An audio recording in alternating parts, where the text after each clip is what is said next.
नमस्कार दोस्तों, मैं संतोष कुमार झा आप सबका निश्चय पॉइंट के YouTube चैनल पर फिर से एक बार हार्दिक अभिनंदन और स्वागत करता हूं।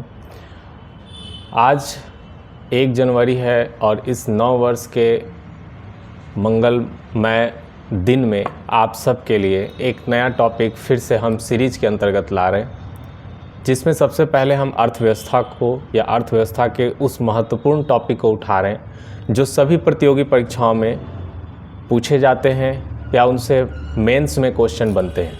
इसमें आज हम सबसे पहले आरबीआई करने जा रहे हैं। आरबीआई से संबंधित जितने भी प्रश्न होंगे 3 या 4 वीडियो के इस सीरीज में हम लोग कंप्लीट करेंगे, जिसका आज पार्ट 1 आपको मैं देने जा रहा हूं। इसमें एज ए केवल इंट्रोडक्शन वीडियो की तरह 10 से 15 मिनट मैक्सिमम का हम बनाएंगे। उसके बाद हम आपको इसका कार्य और गठन की पूरी चर्चा और इसकी सफलताएं और असफलताएं क्या है, कौन कौन से विभागों को ये संचालित करते हैं, इन सभी मुद्दों पर विस्तार पूर्वक बात करेंगे, जिससे कि आप मेंस की कॉपी लिखने में आपको आसानी हो। वर्तमान में एक और आपको सूचना दे दूं कि वर्तमान में आरओ समीक्षा अधिकारी की वैकेंसी आने वाली है, जिसमें न्यूनतम आयु 21 वर्ष, अधिकतम आयु 40 वर्ष सामान्य वर्ग के लिए मांगता है। इसके जो जीके के जो सिलेबस है, इनका केवल 2 पेपर होता है। एक पेपर 9:30 बजे से लेकर 11:30 बजे तक एक दिन, और उसी दिन 2:30 बजे से 3:30 बजे तक या 3:30 से 4:30 बजे तक दूसरा पेपर 1 घंटे का होता है।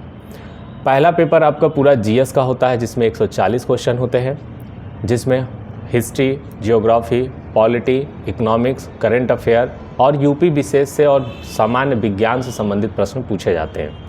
140 नंबर का ये पेपर होता है। 60 नंबर का पेपर हिंदी का होता है, जिसमें पूर्ण रूप से हिंदी केवल पूछा जाता है, जिसमें 6 बिंदु होते हैं और प्रत्येक बिंदु से 10-10 क्वेश्चन बनते हैं।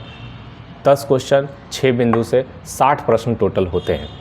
यह एक ऐसी प्रतियोगी परीक्षा है जिसे हम बहुत आसानी तरीके से ग्रेजुएट पास स्टूडेंट और न्यूनतम 21 वर्ष की आयु पूरी करने वाले व्यक्ति अगर 4 से 6 महीने अच्छे से तैयारी करें, ईमानदारी से तैयारी करें, तो वो अच्छे से इसे क्रैक कर सकते हैं।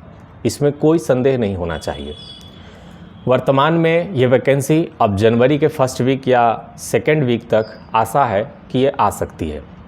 फर्स्ट या सेकेंड वीक के बाद इसका जब वैकेंसी आ जाएगा, नोटिफिकेशन आ जाएगा, उसके बाद 1 महीने तक ये भरा जाएगा और संभावित डेट जून या जुलाई में इसकी परीक्षा की है। तो एक अच्छा खासा समय है आपके लिए।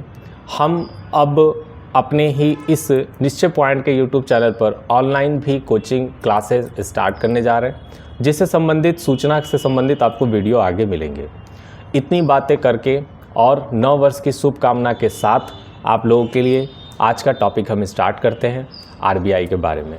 सबसे पहली बात, रिज़र्व बैंक ऑफ इंडिया का अस्तित्व हमें 1920-1925 के दौरान हल्का हल्का दिखने लगता है। ये अर्थशास्त्र का विषय होने के बावजूद, अर्थशास्त्र का बिंदु होने के बावजूद ये मॉडर्न हिस्ट्री का भी टॉपिक है, बट बहुत आसानी से मॉडर्न हिस्ट्री के किताबों से इसको स्किप कर दिया गया है और ये पूर्ण रूप से अर्थशास्त्र में डाल दिया गया है। मैंने प्रयास किया है कि मॉडर्न हिस्ट्री के जो इसमें बिंदु हैं और जो इकोनॉमिक्स के बिंदु हैं, उन दोनों को सार संग्रह कर यहाँ पे आपके सामने समग्र रूप से रखूँ। आप देखें और इसका लाभ उठाएं। रिज़र्व बैंक ऑफ इंडिया 1920 से 25 में इसका अस्तित्व देखने को मिलता है। जब हम देखते हैं, सबसे पहले इसकी स्थापना तो 1 अप्रैल 1935 को हुई है, जब से यह कार्य करना प्रारंभ किया है। हिल्टन यंग आयोग ब्रिटिश सरकार के द्वारा ब्रिटेन में गठित एक आयोग थी 1920 में। जो इंडिया आई, भारतीय मुद्रा वित्त पर गठित शाही आयोग थी। भारतीय मुद्रा कैसे संचालित होगी, किस प्रकार संचालित की जाएगी, उससे संबंधित चीज़ें यह हिल्टन यंग आयोग देखा करता था। इसे 1926 में भारत भेजा गया है। 1926 में तो इसका नाम royal commission on Indian currency and finance नाम पड़ा था। ये भी बहुत सारे प्रश्नों में यूपीएससी में पूछा जा चुका है, इसलिए हम किसी भी पॉइंट को छोड़ने के उसमें नहीं थे कि हम आपको कोई ऐसा पॉइंट छोड़े जो आपको कल को निराशा दे। इसलिए हम सारे पॉइंट्स को छोटे से टॉपिक में रखा है। ज़्यादा वीडियो बड़ा नहीं होगा, लेकिन हाँ, इतना मैं आपको वचन देता हूँ कि इसके बाद आने वाला जो वीडियो आपका सेकेंड पार्ट होगा, वो आरबीआई को पूरी तरह से पोस्टमार्टम करेगा। 1926 में यह आयोग royal commission on Indian currency and finance नाम से भारत आया और यहाँ पर आने के बाद बाबा साहब भीमराव अंबेडकर के प्रयासों में अपना योगदान मिलाया और उनके साथ वो भी चाहते थे एक RBI reserve bank of India, एक भारत की अपनी बैंक ऑफ इंडिया होनी चाहिए जो यहाँ के साख नियंत्रण और भारतीय मुद्रा प्रणाली को नियंत्रित कर सके। इसमें बाबा साहब की किताब द प्रॉब्लम ऑफ रूपी, it's organ and it's solution, जिसका मतलब है हिंदी में रुपया की समस्या, इसके मूल और इसके समाधान की वकालत की थी। इन सारे सदस्यों ने जो ये royal young commission on India currency and finance, जिसका पुराना नाम था हिल्टन यंग आयोग, इनके सारे सदस्यों ने भीमराव अंबेडकर की इन दोनों किताबों का भरपूर वकालत किया और कहा कि यहाँ पर भारतीय रिजर्व बैंक की स्थापना होनी चाहिए। यानी हिल्टन यंग आयोग कमीशन के सिफारिश पर 1935 में 1 अप्रैल 1935 को RBI की स्थापना हुई है। किसकी सिफारिश पर, यह आपको याद रखना है। दूसरा, इसमें वो टॉपिक नहीं लिखा है, मैं आपको बता दे रहा हूँ। केंद्रीय बैंकिंग जांच समिति ने भी 1931 में RBI होने की सिफारिश की थी। इस पॉइंट्स को मैं यहाँ नहीं लिख पाया हूँ, मैं आपको ऐसे ही बता दे रहा हूँ। केंद्रीय बैंकिंग जांच समिति ने भी 1931 में, जो भारत की जांच समिति थी, उसने भी RBI की सिफारिश की थी। 2 संस्था ऐसी है जो RBI के स्थापना से पहले RBI की सिफारिश की थी। उन दोनों संस्थाओं के नाम आपको अच्छे तरीके से मेमोराइज रखना है। इसके बाद इसमें रिजर्व बैंक ऑफ इंडिया का 1 अप्रैल 1935 को RBI 1934 RBI एक्ट के द्वारा इसकी स्थापना हुई है। आपसे ये प्रश्न पूछा जा सकता है कि किस एक्ट के तहत RBI की स्थापना हुई है, तो 1934 RBI एक्ट, 1934 RBI एक्ट जो पारित हुआ है, उसके तहत 1 अप्रैल 1935 से RBI ने अपना कार्य करना प्रारंभ किया है। ये RBI का छोटा सा इंट्रोडक्शन है।